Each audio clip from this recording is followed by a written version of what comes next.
Hello friends, welcome to Play Question Wise. In this video tutorial, we will be discussing the topic United Nations Organization. Friends, UNO को पूरी तरीके से समझने के लिए सिर्फ ये 3 क्वेश्चंस हमको अच्छे से तैयार करने हैं. But before we discuss the answer of these questions, let's learn something from the history. Friends, history हमको यही सिखाती है हमेशा से कि कोई कितना भी बड़ा चेंगिस खान हो या कितना भी बड़ा अश्वमेध यज्ञ करे, लास्ट में पीस की बात करनी पड़ती है. इसलिए हिस्ट्री से हम 3 एग्जाम्पल्स के बारे में बात करते हैं, एक एंशिएंट हिस्ट्री, एक मेडिवल और एक मॉडर्न हिस्ट्री से, जिससे हमको ये पता लगेगा कि वर्ल्ड वॉर सेकेंड के बाद यूनाइटेड नेशंस का आना ये कोई नई बात नहीं थी. अगर इंसान हिस्ट्री से लेसन्स लर्न करे तो बार बार वर्ल्ड वॉर 1 और वर्ल्ड वॉर 2 और League of Nations, then United Nation, ये वॉर पीस और पीस वॉर का लूप कंटिन्यू होता रहेगा. फ्रेंड्स, इस पिक्चर में आप देख सकते हैं अशोका द ग्रेट. इनको ये जो टेरिटरी आप देख रहे हैं, इतना बड़ा अखंड भारत, ये इनको विरासत में नहीं मिला था. इसके लिए अशोका ने बहुत सारे बैटल्स फाइट किए थे.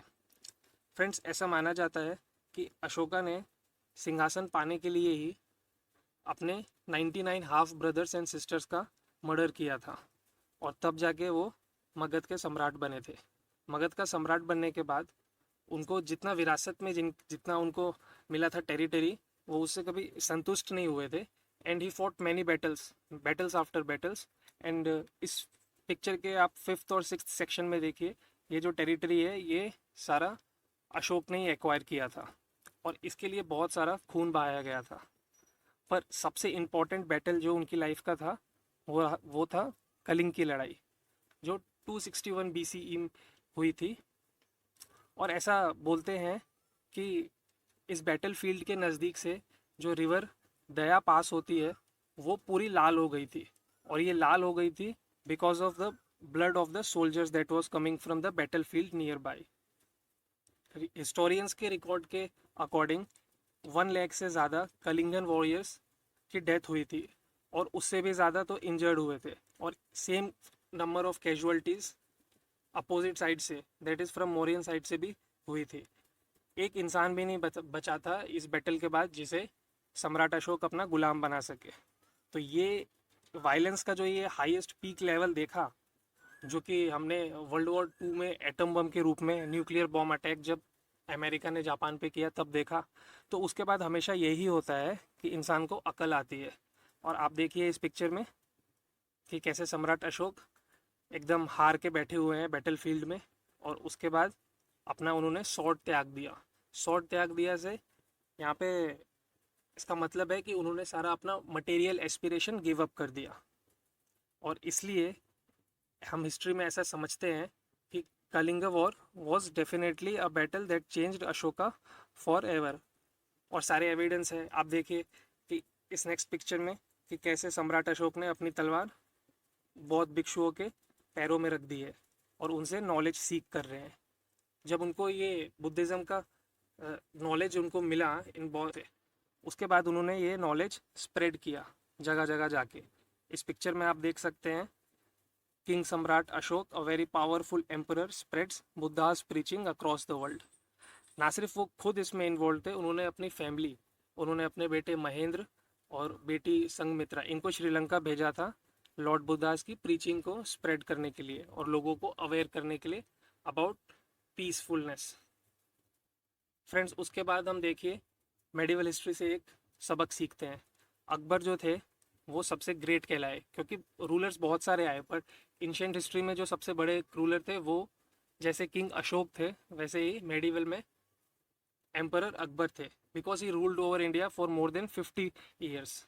बट उनकी लाइफ ऐसी थी कि वो 13 ईयर्स की टेंडर एज में ही उनकी ताजपोशी कर दी गई थी. तो सारे फैसले और सारे डिसीजंस वो उनके commander in chief Bairam Khan लिया करते थे. And he used to fight battles ताकि मुगल सल्तनत की जो टेरिटरी है उसको एक्सपेंड कर सके. और हम देख सकते हैं कि पूरा blood shed under Bairam Khan. For the next 4 years, Behram Khan managed the affairs of the state on behalf of Akbar. During this period, he conquered Gwalior, Ajmer, Jaipur. जैसा कि अभी मैंने मेंशन किया कि वो बहुत सारे बैटल्स किए उन्होंने। In 1560 AD at the age of 18 Akbar decided to take charge. He dismissed Bairam Khan and assumed absolute power and authority. जैसा कि हमको पता है, अकबर ने फिर जब वो 18 साल के हो गए तो बैरम खान को बोल दिया कि चाचा आप हज चले जाओ अब। और फिर अकबर ने दीन इलाही के बारे में सोचना स्टार्ट किया, क्योंकि अकबर भी एक रोशन ख्याल राजा थे। उनको पता था कि इंडिया में तमाम तरीके के डाइवर्सिटी है और तरीके तरीके के सेक्टेरियंस है, तो सबको एक साथ लेके चलना है। अगर अगर इंश्योर करना है कि नेशनल यूनिटी हो, पीस हो, तो इसी इसी पर्पस के लिए उन्होंने दीन इलाही स्टार्ट किया था, पर इसको बहुत लोगों ने फॉलो नहीं किया। फ्रेंड्स, इस पिक्चर में हम देख सकते हैं सम greats of Din Ilahi, like sacrifice of property, sacrifice of religion, sacrifice of honour, अहंकार का अपना विसर्जन करना। इस पिक्चर में आप देखिए टीचिंग्स ऑफ दीन इलाही। ये इससे हमको पता लगता है कि इंडिया का जो सेक्युलर स्पिरिट है वो आज से नहीं, वो सदियों पुराना है। इसमें आप देखिए कि सारे रिलीजन से कुछ ना कुछ बोरो किया गया है, इस्लाम से, क्रिश्चियनिटी से, जोरास्ट्रियन से, सबसे लिया है तब, और दीन इलाही कंपाइल किया था। पर ये सक्सेसफुल नहीं हुआ अकबर के लाइफ में। फ्रेंड्स, हम देख सकते हैं कि अकबर के बाद भी अगर कोई किंग आए, जैसे औरंगज़ेब की जगह पे यही जो दारा शिकोही थे यही किंग बनने वाले थे, पर औरंगज़ेब ने इनका कत्ल करके वो थ्रोन को हासिल किया था। तो इनको भी अच्छे से नॉलेज थी, तो इनको भी पता था कि पीसफुल हम एटमॉस्फेयर क्रिएट करेंगे तो उस पीसफुल एटमॉस्फेयर में लोगों का कुछ डेवलपमेंट होगा या नेशन का कुछ ग्रोथ होगा। और इसीलिए इन्होंने ये बुक लिखी थी, Majma ul Bahrain, which is basically on मतलब ideas, combination of ideas from both Hinduism and Islam. और इसका मतलब है the confluence of two oceans. तो ये हम मेडिवल हिस्ट्री से हम देख सकते हैं एग्जाम्पल कि वॉर्स कितने भी करो, आपको लास्ट में पीस के बारे में बात करनी पड़ेगी। अब मॉडर्न हिस्ट्री से आप देख लीजिए, महात्मा गांधी जो जो थे वो सबसे बड़े लीडर हुए 20th सेंचुरी में, और उन्होंने अपनी लाइफ में विटनेस किया first world war, second world war, और भी बहुत सारा वायलेंस। और उनको पता था कि वायलेंस से जो हमको लगता है कि हमको जीत मिल रही है वो टेम्परेरी है, बट परमानेंट बेस पे देखेंगे तो वायलेंस सिर्फ डिस्ट्रक्शन ही करता है। और इसीलिए जो हमारे फोर फादर्स थे, जो हमारे कॉन्स्टिट्यूशन मेकर्स थे, उनको उन्होंने सारे डाइवर्सिटी को हमारे कॉन्स्टिट्यूशन में अकोमोडेट किया है, सबको इक्वली इम्पोर्टेंस दिया है। और यही हमारे कंट्री की पहचान है, that India is known for its unity in diversity, जो आप इस पिक्चर में देख सकते हैं। फ्रेंड्स, पीस ऑफ माइंड सबको चाहिए, पीस एंड सिक्योरिटी सबको चाहिए, विमेन सेफ्टी, ये सब हमको इंश्योर करना ही पड़ेगा, तभी पीस एंड सिक्योरिटी रहेगी ग्लोबल। और इसके लिए सारे नेशंस को ये बात समझना ज़रूरी है और एक साथ आना पड़ेगा। अगर कोई भी नेशन अपनी मिलिट्री पावर या अपने साइंटिफिक एडवांसमेंट्स को यूज़ करके किसी भी कंट्री को कंट्रोल करने का या डिमीन करने की कोशिश करेगा, तो हमको ह्यूमन रेस को सेकेंड वर्ल्ड वॉर की कैजुअलिटीज़ याद रखनी चाहिए हमेशा, और ये पता होना चाहिए कि हमने क्या सोच के यूनाइटेड नेशंस बनाया था। ऐसा एस्टिमेट है हिस्टोरियंस का कि सेकेंड वर्ल्ड वॉर में नियरली 75 मिलियन पीपल्स की डेथ हुई थी, जिसमें से कि 40 मिलियंस तो सिविलियंस थे। लाइक 4 करोड़ लोगों की तो कोई गलती नहीं थी, वो तो ऐसे ही मर गए थे। और कितने सिविलियंस तो पागल हो गए थे जो सुसाइड कर रहे थे, डेलिब्रेट जेनोसाइड हो रहे थे, मासेकर्स हो रहे थे, लोग डिसीज़ और स्टारवेशन से मर रहे थे सेकेंड वर्ल्ड वॉर में। ये सारी पिक्चर्स हमको याद रखनी, ये हमको दिखाता है कि इंसान कितना बेवकूफ़ बन सकता है अपनी ताकत दिखाने के लिए। और ये आप पिक्चर में देख सकते हैं न्यूक्लियर अटैक जो यूएसए ने जापान पे किया था, जब जापान ने यूएसए के पर्ल हार्बर पे अटैक किया था। इस अटैक के बाद, इस न्यूक्लियर बॉम्ब के बाद बिग डैडी को जब गिराया था जापान के हिरोशिमा और नागासाकी पे यूएसए ने, तो जापान की सिर्फ उस टाइम की जनरेशन को ही नहीं बल्कि आने वाली जनरेशन्स को भी बर्बाद कर दिया था। इसलिए हमको याद रखना चाहिए कि कोई भी कितना बड़ा ग्लोबल लीडर हो, वर्ल्ड लीडर हो, कितनी भी बड़ी दुनिया की बड़ी पावरफुल कंट्री हो, उसका लीडर हो, पर अगर किसी एक आइडियोलॉजी के लिए, किसी एक आदमी की ईगो के सेटिस्फाई करने के लिए अगर वॉर की सिचुएशन बढ़ती है, तो वो वर्ल्ड वॉर का रूप ना ले ले। इसीलिए हमने यूएनओ बनाया था। क्योंकि अगर फिर से कोई न्यूक्लियर अटैक हुआ तो दुनिया के हर शहर का हाल ऐसा होगा। और इसी को रोकने के लिए, to prevent this, to stop escalation of World War II and to prevent any such war in future, 51 countries came together to form UNO. Friends, ऐसा नहीं था कि वर्ल्ड वॉर 2 के पहले या यूनाइटेड यूएनओ के पहले कोई और ऐसी इंटरनेशनल बॉडी नहीं थी। There was League of Nations formed in 1990 and after the World War 1 and existed till 1939. But friends, the League of Nations failed drastically because the strongest nation of that time, USA, never joined League of Nations after First World War. और जो member Nations थे वो, उनको एक दूसरे के ऊपर trust ही नहीं था। और सबसे बड़ी बात कि लीग ऑफ नेशंस की अपनी खुद की कोई आर्मी नहीं थी, तो उनकी खुद की कोई पावर नहीं थी। और जब लेट 20s में 1920s में ग्लोबल डिप्रेशन हिट हुआ तो सारी कंट्रीज़ को अपने खुद के फ्यूचर के बारे में ही वरीज थी। तो no one was bothered about global maintaining this global peace and security. And as a result हमने देखा राइज ऑफ हिटलर हुआ और इवेंचुअली सेकेंड वर्ल्ड वॉर हुआ। सेकेंड वर्ल्ड वॉर ने प्रूव किया कि जो लीग ऑफ नेशंस है, it is not serving the purpose it is meant to be. And therefore friends came into existence the United Nations Organization. Friends, UN charter 51 countries ने sign किया था on 26 June 1945 in San Francisco.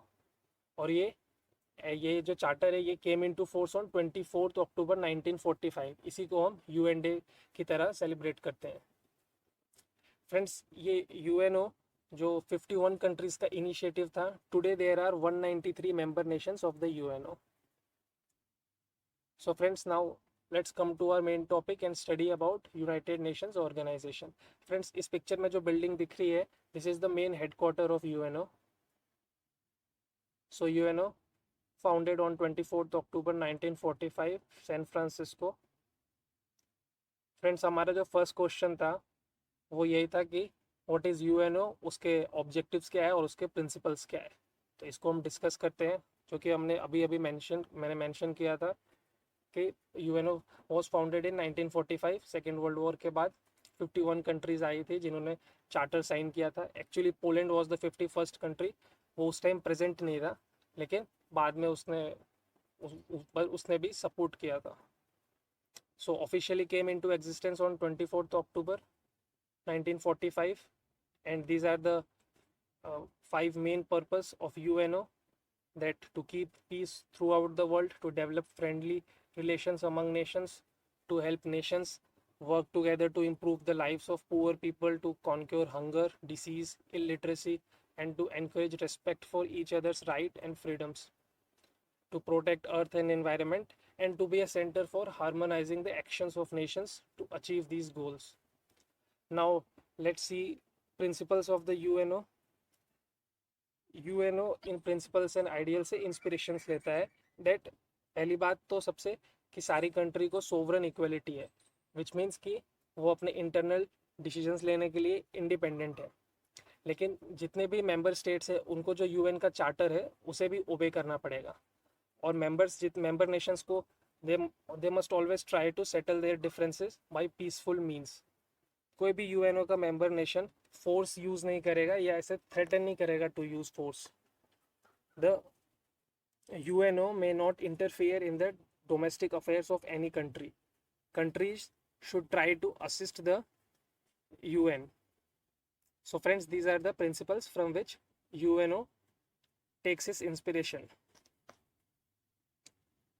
Let's see question number 2, which was about the principal organs of the UNO. Friends, there are 6 principal organs of the United Nations Organization, and these are General Assembly, Security Council, Economic and Social Council, Trusteeship Council, International Court of Justice, and Secretariat. Let's discuss each one of these briefly. The first principal organ is General Assembly. Friends, it is like a world parliament, and General Assembly में UN के हर member Nations के लिए एक seat reserve रहती है। यहाँ पर एक सीट से मतलब है हर मेंबर नेशन का एक वोट होता है। और जनरल असेंबली का मेन फंक्शन जो होता है वो होता है डिस्कस करना, डेलिब्रेशंस करना पावर्स एंड फंक्शंस पे, जो दूसरे ऑर्गन्स यूनाइटेड नेशंस हैं उनके रोल्स पे। And General Assembly can discuss any matter such as peace and security, money matters and admission of new members. General Assembly में डेलिब्रेशंस होते हैं टू इलेक्ट द जजेस of ICJ and to appoint Secretary General. Friends, the General Assembly meets once a year for a period of 3 months and generally ये time हर साल सितंबर month के around आता है। The second organ of the United Nation is the Security Council. Friends, Security Council की main responsibility है to ensure peace in the world. इसके 15 members होते हैं एंड इन 15 मेंबर्स में से 5 members are permanent and the remaining 10 are elected for a period of 2 years by the General Assembly. Friends, the 5 permanent members of the Security Councils are USA, UK, Russia, China and France. And जैसा हमने mention किया, जो other 10 permanent members है वो जिनको general assembly elect करती है 2 years के लिए, that are not eligible for immediate re election. Each member of the Security Council has 1 vote and but the veto power resides with the permanent members only, which means they have the power to stop or prevent any action of the Security Council. The third organ of the United Nations is the Economic and Social Council, known as ECOSOC. Friend, ECOSOC is the welfare body of the UNO. It coordinates the economic and social activities. It seeks to build a world of greater prosperity, stability and justice. It organizes major international conferences and prepares draft. Friends, ECOSOC में 54 members है और हर 3 साल बाद इसके 1/3 members which is 18 members इसको general assembly replace करती है. Friends, ECOSOC deals with economic issues like trade, transport, industrialization and social issues. It promotes respect for human rights and freedom for all. The fourth organ of the United Nations is the Trusteeship Council. The Trusteeship Council of UN may be called the protector of dependent people who are not yet able to govern themselves. Friends, जब United nation existence में आया तब ऐसी काफ़ी territories थी जिनके पास self governing government नहीं था, तो उन सारी टेरिटरीज का जो जिम्मेदारी थी वो इस ट्रस्टीशिप काउंसिल ने लिया था. But by the end of year 1994 all the original 11 trust territories of the trusteeship council have become independent. So अब ये trusteeship council नहीं है. The fifth organ of the United Nations is the International Court of Justice. Friends, it is the main judicial organ of the UN. The International Court of Justice, popularly known as World Court, is the principal judicial organ of the UN.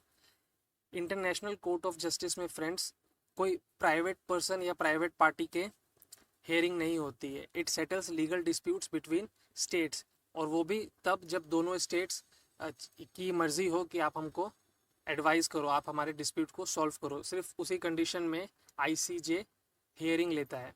The court comprise of 15 जजेस and this 15 जजेस are elected by general assembly and security council. इन जजेस का जो tenure है वो 9 years के लिए होता है and they may be re-elected. Friends, the seat of the International Court of Justice is at the Hague in Netherlands. And United Nations के जितने भी 6 organs हैं उसमें से this is the only organ जिसका headquarter है वो US से बाहर है, which is in Netherlands, Hague. The sixth organ of the United Nations is the Secretariat. Friends, Secretariat जो है वो सारा डे टू डे फंक्शन जो है वो परफॉर्म करती है. It is the main office of the administrative office of the United nation. और यहाँ पर यूनाइटेड नेशन का जो सेक्रेटरी जनरल है उनका भी ऑफिस होता है. ये सारे जो प्रोग्राम्स और पॉलिसीज़ UN बनाती है उसका एडमिनिस्ट्रेशन हो रहा है, उसका कैसा इम्प्लीमेंटेशन हो रहा है, ये सब काम सेक्रेटरीट में होता है. Secretariat is known as UN office और इसका जो हेडक्वार्टर है वो न्यूयॉर्क USA में है. इस सेक्रेटरीट के में 6 ऑफिशियल लैंग्वेजेस यूज़ की जाती है. These are Arabic, Chinese, English, French, Russian and Spanish. Friends, 5 year term के रिकमेंडेशन पे ये अपॉइंट होता है जनरल असेंबली के द्वारा. And so these are the 6 organs of the UNO. Now let's look at the third question of our tutorial, that what are the different agencies that are affiliated and working for UNO. Friends, बहुत सारी international agencies है जो United nation के साथ अपना काम coordinate करती है to achieve the noble objectives and aim of UNO. इस पिक्चर में बहुत सारी ऐसी एजेंसीज़ और ऑर्गेनाइजेशन आप देख सकते हैं जिनका नाम आपने सुना होगा, जैसे international labour organization, UNICEF, UNHRC, then world health organization, then food and agricultural organization, then UNESCO. तो ऐसे बहुत सारी ऑर्गेनाइजेशंस है. इस क्वेश्चन का आंसर देने के लिए हम वो सारी इंपॉर्टेंट ऑर्गेनाइजेशन को ब्रीफली डिस्कस करेंगे जो सबको पता होनी चाहिए. And these are the Food and Agricultural Organization. Friends, the Food and Agricultural Organization of the United Nations leads the international efforts to defeat hunger. इसका काम है, इसका एम है कि पूरी दुनिया से भूखमरी को ख़त्म करना. And FAO acts as a neutral forum where all nations meet as equals to negotiate agreements and debate policies. Friends, FAO is the largest of UN agencies and इसका हेड क्वार्टर रोम, इटली में है. ना सिर्फ ये भूखमरी को ही ख़त्म करना चाहती है दुनिया से, ये चाहती है कि लोगों के खाने में न्यूट्रिशन लेवल बढ़े ताकि उनका फिज़िकल ग्रोथ बेहतर हो सके और वो लाइफ को अच्छे से एंजॉय कर सके. इसके साथ ही एग्रीकल्चरल प्रोडक्टिविटी कैसे इंक्रीज़ किया जाए और रूरल पॉपुलेशन की लाइफ वो कैसे बेटर किया जाए, स्पेसिफिकली उनका न्यूट्रिशन लेवल, इन सारे एरियाज़ में काम करती है the Food and Agricultural Organization. The next organization which is affiliated to UNO is International Civil Aviation Organization.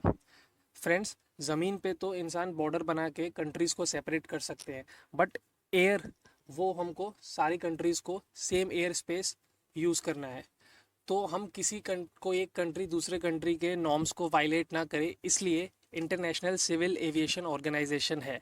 ये सारे स्टैंडर्ड रूल्स एंड रेगुलेशंस बनाती है जो हर कंट्री को फॉलो करने पड़ते हैं. ICAO defines the protocols of air accidents investigation followed by transport safety authorities in countries signatory to the convention of international civil aviation, commonly known as Chicago Convention.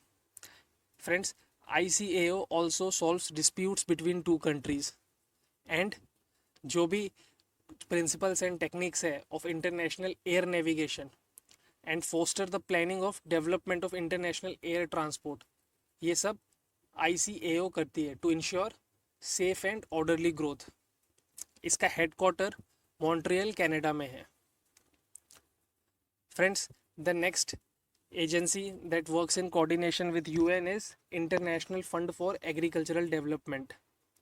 इसका establishment हुआ था 1977 में as one of the major outcomes of 1974 world food conference and a response to situation in Sahel. IFAD is dedicated to eradicating rural poverty in developing countries. Its headquarters are in Rome, Italy. The next important agency is International Labour Organization. Friends, International Labour Organization UN के existence में आने के पहले ही था. It was a part of league of nation, और League of nation की demise के बाद ये कैरी फॉरवर्ड हो गया UN फॉर्मेशन में. It became a member of UN system after the demise of league of nation and the formation of UN at the end of World War II. Its constitution as amended to date includes Declaration of Philadelphia on the aims and purposes of the organization. Its secretariat is also known as International Labour Office. और जो इसका headquarter है friends ILO का, that is in Geneva, Switzerland. The next important agency is International Monetary Fund. Friends, International Monetary Fund was founded at Bretton Woods Conference in 1944. And इसका main function है वो है to secure international monetary cooperation and to stabilize currency exchange rates and to expand international liquidity. Friends, it is part of the United Nation systems but it retains its independence. It has a formal relationship agreement with the UN. Friends, IMF monetary cooperation provide करता है, financial assistance provide करता है and acts as a forum for advice negotiation and assistance on the financial issues. इसका जो headquarter है वो Washington DC में है, यूएसए में.